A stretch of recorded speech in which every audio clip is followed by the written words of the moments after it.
নির্বাচনকে সামনে রেখে বিএনপি থেকে বিচ্ছিন্ন হওয়া, বহিষ্কার হওয়া, সাসপেন্ড হওয়া বিভিন্ন পর্যায়ের নেতাকর্মীরা আবার দলে ফিরছেন। দল তাদের শাস্তি তুলে দেওয়ায় তারা আবার ফিরে আসছেন এবং তাদেরকে বলা হচ্ছে দলের সাথে তারা ঐক্যবদ্ধভাবে যেন কাজ করে। লক্ষ্য সামনের যে নির্বাচন, সেই নির্বাচনী বৈতরণী পার হওয়া।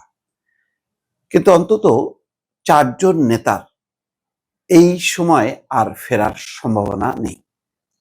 তাদের মধ্যে অন্যতম হচ্ছেন তৈমুর আলম খন্দকার, শমশের মবিন চৌধুরী, আছেন মনিরুল হক সাক্ষ্য এবং মেজর আখতারুজ্জামান।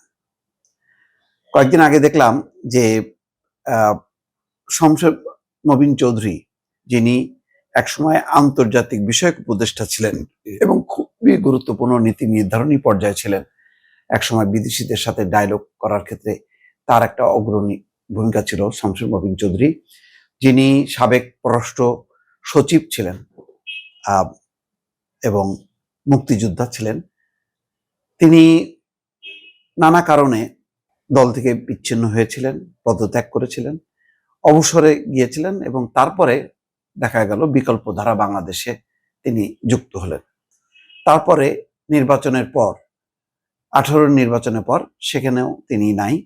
তারপর তৃণমূল বিএনপি সংগঠিত হলো অনেক পরে এবং তিনি তার চেয়ারম্যান হলো। দেখলাম যে তিনি তৈমুর আলম খন্দকারের কাছে, দলের মহাসচিব বা চেয়ারম্যান, তার কাছে পদত্যাগপত্র পাঠিয়েছেন। এখন ওই তৃণমূল বিএনপি কিংস পার্টি হিসেবে খ্যাত ছিল এই সর্বশেষ দ্বাদশ সংসদ নির্বাচনের আগে। শমশের মবিন চৌধুরী নির্বাচন করেছিলেন, কিন্তু নির্বাচনে তিনি জিততে পারেননি। তৈমুর আলম খন্দকারও ভরাডুবি। এবং এরপর তৃণমূল বিএনপির আর অস্তিত্ব আছে কিনা বলা মুশকিল, কিন্তু শমশের মবিন চৌধুরী পদত্যাগপত্র পাঠিয়েছেন। ধারণা করা হয় যে তিনি হয়তো পদত্যাগপত্র দিয়ে বিএনপিতে ফেরার একটা চেষ্টা করছেন, যদিও তিনি বলেছেন যে তিনি রাজনীতি থেকে অবসর নিয়েছেন। তৈমুর আলম খন্দকারও তার অবস্থান থেকে নানাভাবে চেষ্টা করেছেন বিএনপিতে ফেরার জন্য, কিন্তু শীর্ষ পর্যায় থেকে গ্রিন সিগন্যাল দেওয়া হয়নি। আছেন কিশোরগঞ্জের মেজর আখতারুজ্জামান, একাধিকবার এমপি নির্বাচিত হওয়া, খুবই আলোচিত, টকশোতে তুমুল আলোচনা করেন, কিন্তু বিগত 15 বছরে টকশোতে বিএনপির এখন ভারপ্রাপ্ত চেয়ারম্যান তারেক রহমান, বেগম খালেদা জিয়া, সিনিয়র নেতাদের নিয়ে নানা রকম বক্তব্য দিয়েছেন, যেটা কোনোভাবেই এখনো পর্যন্ত দলের পক্ষ থেকে সেটি মার্জনা করার কোনো উদ্যোগ, আয়োজন নেই। নানাভাবে চেষ্টা চলছে তার পক্ষ থেকে বা তার শুভাকাঙ্ক্ষীদের পক্ষ থেকে মেজর আখতারুজ্জামান যাতে ফিরে আসে দলে, কারণ তিনি যদি ফিরে আসেন এবং তিনি তার এলাকায় যদি বিএনপির প্রার্থী হন, তাহলে তার জয়টা সুনিশ্চিত, এমন একটা ধারণা দেওয়া হচ্ছে। সেই মেজর আখতারুজ্জামানকে সম্ভবত এই যাত্রায় ফিরে আনার কোনো সম্ভাবনা নেই। মনিরুল হক সাক্কু সবচেয়ে আলোচিত বিষয় এবং জনপ্রিয় তিনি নেতা, দুবার তিনি মেয়র ছিলেন, তাও একেবারে দুঃসময়, যখন নাকি বিএনপি একেবারে ক্ষমতার বাইরে এবং আওয়ামী লীগের সময়। তো এই মেয়র থাকা অবস্থায় তাকে নিয়ে বিতর্ক আছে। বলা হচ্ছে যে তিনি বাহারের আওয়ামী লীগ নেতা, বাহারের খুব ঘনিষ্ঠ, বাহারের কন্যা যেহেতু সর্বশেষ মেয়র হয়েছিলেন, সেটাকে কেন্দ্র করে তাদের দূরত্ব, এবং মনিরুল হক সাক্কু জিততে পারেননি, না জিতলেও তিনি বিপুল ভোট পেয়েছেন এবং তার একটা অবস্থান দৃঢ় আছে।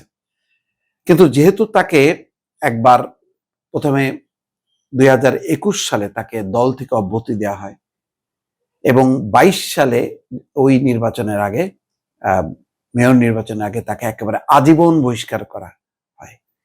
এই অবস্থায় মনিরুল হক সাক্কুর যত জনপ্রিয়তা থাকুক এবং তার সাংগঠনিক দক্ষতা, তার নেতৃত্ব, দলের জন্য যত অ্যাসেটই হোক না কেন, দল এই ব্যাপারে রিজিট অবস্থানে আছে, যেহেতু তাকে একবার অব্যাহতি দেওয়া হয়েছে।